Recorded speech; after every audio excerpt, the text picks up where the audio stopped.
you've got to have a hobby. You've got to have a hobby. Chris, mate. Plural. I go downtown and I see a lot of Innisfail's a banana town, a bit like Carnarvon, mate. Banana, sugarcane town, and that. A lot of Italian heritage and that here from the cane cutting days and that. Love going down the street, and a lot of the old Italians are still sitting around having their coffees, meeting up with their friends. And that might be a little goal. Get up in the morning at 9 o'clock. I'm meeting my friends down for a coffee, or I'm going to go and meet up with some mates for a game of golf, or we're going to put the boat in the water. Do something. Okay, I'm not very far away from turning 60, and I've decided to retire in mid-April and move to Carnarvon to retire and enjoy the last trimester of my life. Firstly, a bit of background. I joined the workforce when I was 16, when I was a company cadet to a supplier to the building industry. In my early 20s, I became a sales representative. In my early 30s, I became a sales manager. In my late 30s, I went into business for myself, supplying product to the building industry with a view to retire before I turned 60. Well, it's happening. I'm almost 60, as I mentioned, and I intend to retire and do things that I enjoy, which include fishing, camping, a bit of four-wheel driving, a bit of overlanding, but also participate in my newfound hobby, which is creating content, and delve a bit further into the YouTube world and / community. However, I've been told by others that if you don't prepare yourself for the transition to retirement, it can be fraught with danger. Hence, I think I've done a fair bit of preparation for not only my transition, which I'm in now, but also getting ready for in 7 days retiring from what I currently do for a profession. I took it upon myself to take the counsel of a fellow that's the same vintage as myself, who retired 3 years ago, and I'd like you to meet Buck from Mr. Buckaroony from Northeast Queensland, who I took the counsel on, things to be aware of, things to do, and things of not to do. Meet Buck.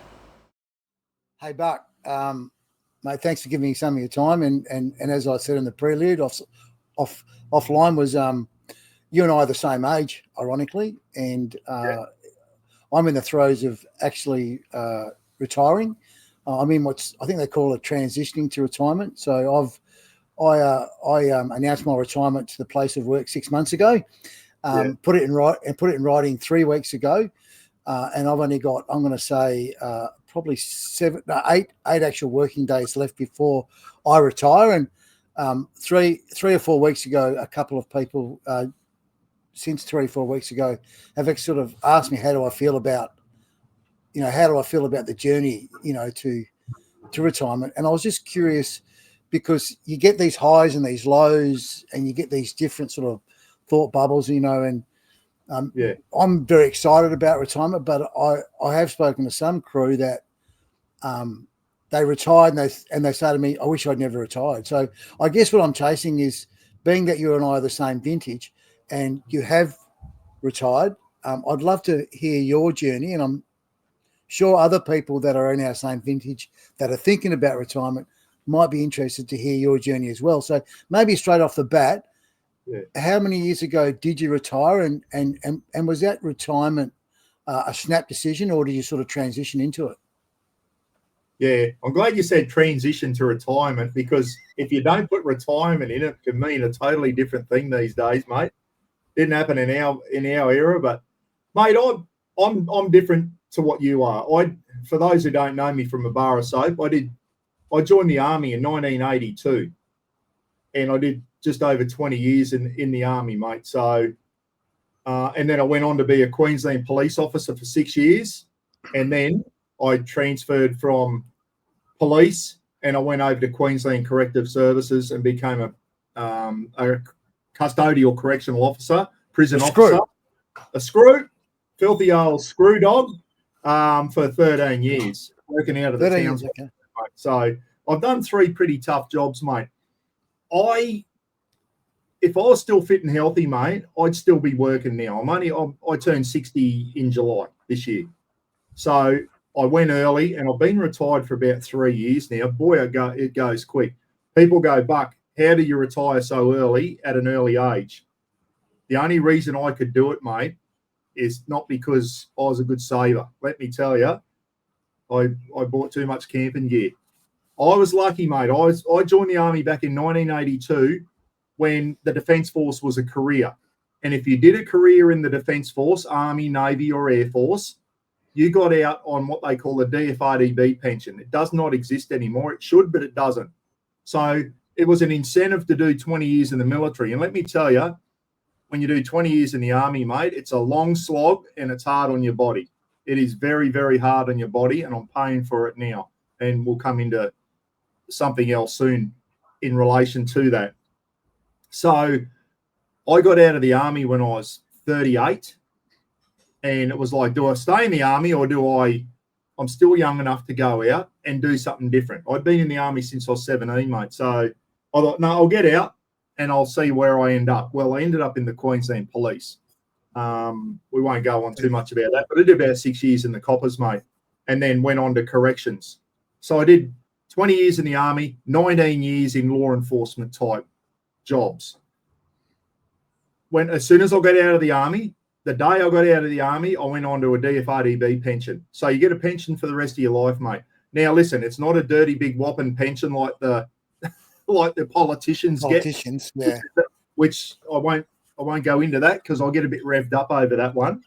So, it's only worth about 20 grand to me now. Like back then, it was worth 10 grand. Tax free though, right?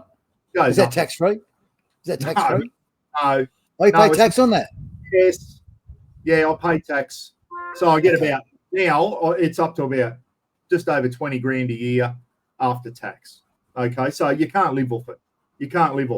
So I was a police officer and getting my police wage supplemented by that DFRDB pension. Then I went over to corrections. So it was a nice little top-up, mate. It was a nice little top-up. And when I went through the police and corrections, it was a pretty modest wage, mate. Oh, it's gone up a bit now, but when I was a copper, mate, we weren't on good money. We weren't on good money back then, mate. And I've been out of the police for, I forget now. I got out in about 15 years ago now. But we weren't on a good wicket for what we went through, and considering we're putting our lives on the line every time you went out on the road, you didn't know what was around the corner. As I started getting older, mate, my body started playing up on me. I came out of the Army with stuff back, and anyone who's been in the military, especially the Army, will understand this. You do 20 years in the Army, you can guarantee you come out with a rooted back, stuffed knees, and all the rest of it. So I did 6 as a cop, as I said, then 13 as a screw. And as I was getting older and older, it was getting harder to get out of bed in the morning, mate. I used to wake up in the morning feeling like I've been hit by a truck. So all that wear and tear on my body from the Army days, and let me tell you, it is wear and tear, a lot of wear and tear. And I started becoming riddled with arthritis and all this, and then my hips started going on me, mate. My knees, my ankles, my shoulders riddled with arthritis. It's a tough gig, mate. It's a tough gig. It's a young man's game. I enjoyed it, but 20 years takes its toll. And as you get older, it all starts like these football players, Paul.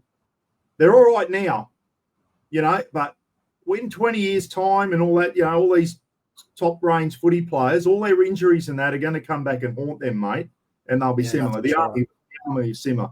So I went and saw an orthopedic surgeon because I was having trouble, mate. I just was having trouble at work, doing 12-hour shifts, wearing an equipment vest and wearing a lot of shit around my waist and on my feet for 12 hours a lot of the time, and I was really struggling. So I went and saw an orthopedic surgeon, and he basically said, mate, you shouldn't be working anymore. He said, your body's rat shit. So physically you're cooked. Yeah, mate. Physically you're cooked. Yeah. I'm cooked. Now, don't get me wrong, I'm not in a wheelchair or anything. I can still, the best thing for me is go to the gym and exercise, stay active. And for anyone our age, mate, the trick is to stay active. Go walking, get on a treadmill, go to the gym and do light weights, ride a push bike, keep moving. because as soon as you don't move, you seize up. And I went and saw the orthopedic surgeon and that. He said, mate, you shouldn't be working, especially in the job you're doing. 1 minute I can be on a keyboard typing a behaviour report on a prisoner, and 30 seconds later, I'm in the unit there wrestling on a crim on the ground, breaking crims up from a blue. You know, and I just thought, I'm going to run out of luck soon. I'm going to get into a fight or get into a wrestle, which happened quite regularly, mate, breaking fights up in the prison, and my back's going to go on me or something like that. So I got onto a Defence Force veteran affairs advocate, mate, and he said, we're going to get you on a gold card. And he said, you've done your bit. So that's the reason I can retire early now, mate. I've got that 20-year pension from the Army, and I'm also on a veteran affairs pension now for the rest of my life on a veteran affairs pension. So that allowed me to go early, mate. Now, listen, I'm not on as much money as when I was working, but I can guarantee you I can still buy a beer. We can pay our bills. You know what I mean? We're not rich, mate, but but I'm a lot happier. I was struggling. I was struggling with anger management and all that type of stuff, mate. I think that 19 years in those two jobs crept up on me, and that was another reason I had to leave. I had to go. I could feel it building up inside me. I just could not control my anger. And anyway, mate, I'm on a veteran affairs pension now, and all right, I'd love to have my health back. I'd love to still be able to do what I could do when I was 18, but I can't now, mate. My body's trashed, and I won't tell you what the orthopedic surgeon said, but he said, mate, I haven't seen a body like they inject you with a dye, put it up on the thing. He said, wherever you're glowing white is where you've got trauma in your body. And I was glowing from the base of my neck to my extremities. And he said, I've never seen anything like it in my life. So he said, you shouldn't be working. And it was a long, hard struggle through veteran affairs. They put you through the ringer. I ended up on a veteran affairs gold card, mate, on a gold card pension, plus my 20-year pension. I'm getting by okay. So I was lucky that way. And here I am. So, if it wasn't for veteran affairs, mate, I'd still have to be out there working somewhere. I wasn't financially ready to go. So I was lucky in a way. Veteran affairs looked after me. Yeah. So let's just put the financial part of the conversation to one side. So everyone's really conscious of mental health and Beyond Blue and guys sort of sharing their true feelings and all the rest of it. So let me just go back 3 or 4 years ago when you make the decision to retire. You're working in a corrections place where you're surrounded by workmates, and I don't know, on a typical shift, how many crew would you knock around with? 10, 20, 30? Oh, well, you'd run a unit of 50 crims with just 2 of you. But, okay. So you're on your shift. There was a couple of you, or how many crew would you work with? Oh, mate, in the prison there were probably 100 officers, and there was not only prison officers, mate, but you had psychologists and all the support crew and sentence management, all that type of stuff. But custodial officers, mate, the big prison when you're managing 860 prisoners, you've got to have a lot of officers there to look after 800. You can't have 20 screws there looking after 860 prisoners, mate. It doesn't work. So for the sake of this conversation, we're going to say, like 100 fellow custodian officers. You've got roughly, another 100 mates that you go to work to engage with and associate with every day, right? So I guess where I'm going with this is, how did you feel when you walked out for the last time, and you weren't going to go and knock around with your workmates at the prison the next day? I mean, your identity, did you feel like you lost your identity as far as a place to go and networking? Yeah. If that makes any sense. I used to work in Townsville, but I live in Innisfail. And to give you an idea, mate, Innisfail's a little country town in far north Queensland, up near Cairns. I used to work in Townsville for 13 years. I did. It was like a 4 days on, 4 days off type gig, mate. Drive in, drive out. I used to drive to Townsville, stay with my mum down there, do my 4 shifts, come home to Innisfail for 13 years, mate. It was like being in the mines. It was like fly in, fly out for a week type thing. Well, I drove. It was 3 hours. Mate, you know what? I miss the mates to this day. I still keep in touch with a lot of them. We had a rugby league team at the prison called the Townsville Chiefs. It was a Masters rugby league. I'm still involved with that team, mate. I just, I have played for them and that, but I just go there, be the water boy. I go back there into Townsville a fair bit and still mix with all my mates and that. So you're staying connected. Yeah, I'm staying connected. Stay connected. Yeah, absolutely. There's some good lads. I work with, a lot of those guys, mate, you go in there, you go inside the wire for a 12-hour shift, you rely on a lot of those boys to keep you safe. And you know what I mean? There's a chance you can lose your life when you go into that job every day. And you had to rely on the other boys in blue shirts here, mate, because we're up against the worst society can throw at you. Murderers, rapists, bloody bikies, you name it, mate. We used to deal with those types of guys. So you had to rely on these boys, mate, and we're a pretty tight-knit group, to tell you the truth. Yeah. Yeah. So, all right. So what kind of skills did you teach yourself to make sure that you still got out of bed at the right time? You didn't become not a sloth or anything, but you gave yourself purpose because you didn't have a job to go to because you retired. What sort of skills did you sort of introduce to you? Well, Ros won't let me sleep in for a start. So, no, it's, mate, that gets instilled with you in the army, mate. So self-discipline. That never leaves you, mate. That army thing, getting up early in the morning and when you're a young bloke, living in the barracks and having your bed made, having your room in room inspection order and all that type of stuff, making sure you turn up to work on time, because if you don't, you're in deep shit, and I mean deep shit. You know what I mean? That gets drummed into you in the army, mate. That never leaves you. When you've been a soldier, it doesn't leave you, mate. And that's discipline, right? So you're self-disciplined. Absolutely, mate. Absolutely. Yeah. And I'm proud to say that I try and keep pretty high standards now for myself as well. But that military stuff doesn't leave you, mate. Yeah, any soldier. I've had people come up to me in the street and see me in a shopping centre, and this has eerily happened that many times. And I've had people that I do not know from a bar of soap. They'll come up and go, "Excuse me, you're either ex-army or an ex-cop," and I go, "How do you know, mate?" That's just the way you carry yourself, the way I still keep my hair short, mate. I haven't got much hair left now, but I still, number one, short back and sides, mate. Had that since I was 17. Never changed. Like to clean shave. Yeah. You know what I mean? I just take a bit of pride in yourself. I'm nearly 60, mate, and I still pride myself on being able to go to the gym and mix it with some of the younger guys in there, mate. Like I try not to compete with them and all that type of stuff. I'm limited with what I can do now, but I still pride myself. I look at a lot of other 60-year-old guys with big pot guts and all that type of stuff, mate. I still take pride in myself. I look after my health and all that type of stuff. That's instilled in you from day one. From military.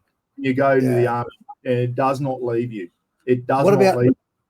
What about mental stimulation? Okay, so physical stimulation and having that self-discipline, but what about mental stimulation? What have you done? What did you do when you walked out for the last time? Whereas you typically go in there, you do, reporting and all the rest of it on your shift or what have you. So you're now retired. You get up in the morning, you go to the gym. But as far as mental stimulation, what have you done, or what can you suggest people should think about doing to make sure you can? Don't use it. Hey, if you don't use it, you lose it. Yeah, mate. I still try and keep active. I still I do my YouTube channel. I threw the YouTube stuff away there for a while, but when I left the job, Ros and I went on a 6-month trip from far north Queensland all the way down into Tasmania in our off-road caravan over into South Australia. We did that for 6 months. I still like going on camping trips, although our weather was so hot up here, mate. It's still hot now. I'm sitting here in the air conditioner now, mate, but camping season's just around the corner. I love going camping. I love going out in the backyard, doing backyard cook-ups for my YouTube channel and all that type of stuff. The other thing I do is a lot of volunteer work, mate. I volunteer for the local PCYC here. They've got a program called Breaking the the cycle, teaching young kids how to drive, and retirees like myself volunteer our time, and we go out and teach these young kids how to get their 100 hours up and to help them get there. I've got 2 drives tomorrow, 2 1-hour drives.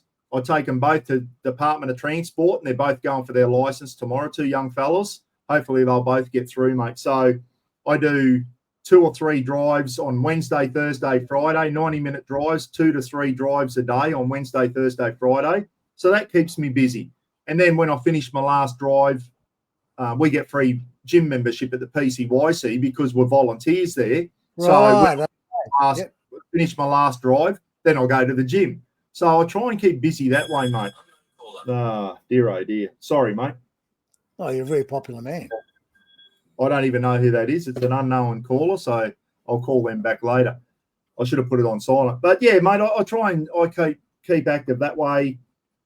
Roz and I, we go for a drive up the Cairns, go for a coffee, all that type of stuff.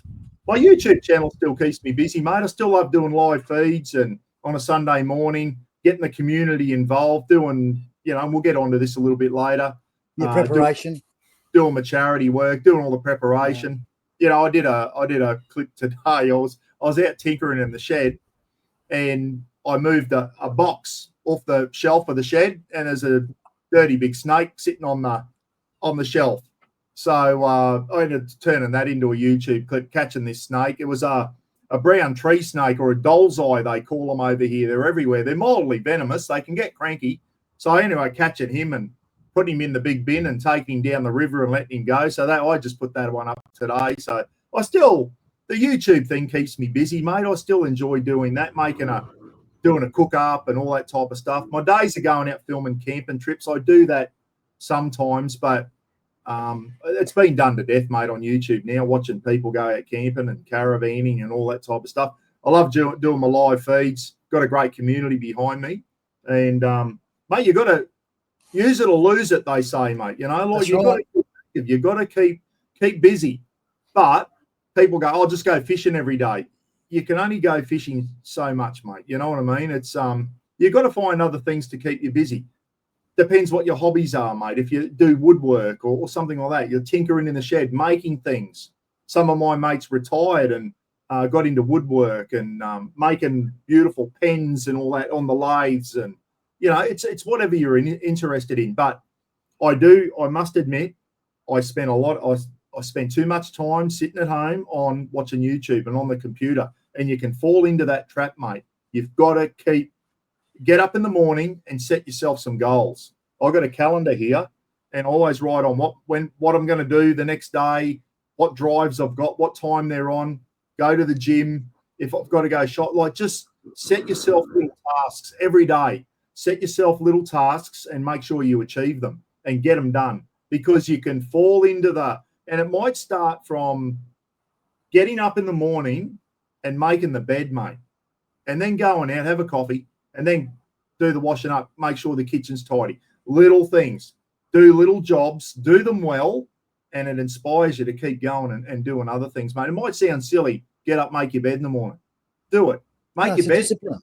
First job of the thing. Mind you, my bed's not made at the moment. The sheets are out on the clothesline and that. So, yeah, get into a routine. Go out, tinker with your car. I'm going to go out. I'm going to check my oil, check my water, check my tyres, do a service on my vehicle. Always plan ahead. Set yourself little goals, mate, and this is important. Set yourself little goals. Make sure you achieve them, because you still get that good feeling when you just complete little tasks. You go, beauty, that's done. What's next? Keep yourself busy. Yeah. I think that's the trick. Mate, really good. Look, you actually provided some really sage advice, and not that I'm saying that I was across everything that you said.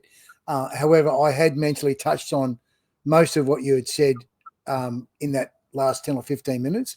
However, I think I've met enough people, and I know enough people that have retired or are retired that don't do anything that you just said.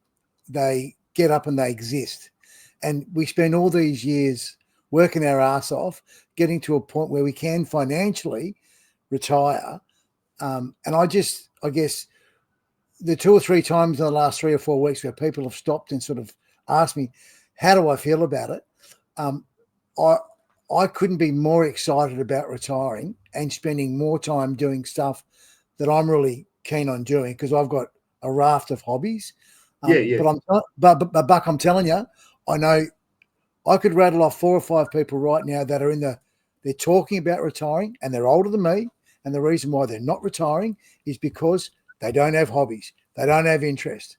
They've just spent all their life bloody working, and they're scared. And they're scared to actually leave their workplace because they're scared to leave the social engagement that they've had for all these years. Yeah. Because that's where they've spent so much of their last 10, 20 or 30 years. So, mate, some really sage advice. So thanks for letting us, or letting me in on your retirement journey. You've got to have a hobby. You've got to have a hobby. Chris, mate. Plural. I go downtown and I see a lot of Innisfail's a banana town, a bit like Carnarvon, mate. Banana, sugarcane town, and that. A lot of it Italian heritage and that here from the cane cutting days and that. Love going down the street, and a lot of the old Italians are still sitting around having their coffees, meeting up with their friends. And that might be a little goal. Get up in the morning at 9 o'clock. I'm meeting my friends down for a coffee, or I'm going to go and meet up with some mates for a game of golf, or we're going to put the boat in the water. Do something. Set yourself some goals. But these people, mate, they just exist. Oh, I don't know. I don't know how people do it. It's but they do. Get around and go, I'm bored shitless. I've got to do something. But set yourself little goals, mate. Set yourself little goals, not like goals that you're going to enjoy. Even if it's like tomorrow, I'm going to go out and I'm going to my boat engine's I've been going to do this for weeks now and haven't done it. Set yourself a thing, write it on your calendar, and go out and finish that job. And when you finish it, you go, I've done it. Righto, what else needs doing? Set yourself little goals around the house. Paint this, paint that, fix this. When you retire, that's when you got the time to do it all. So if you can't do it when you're retired, you're never going to do it, mate. Thanks, Buck. Hey, thanks for watching. If you enjoyed, please subscribe. Don't forget to hit the bell. We're for now.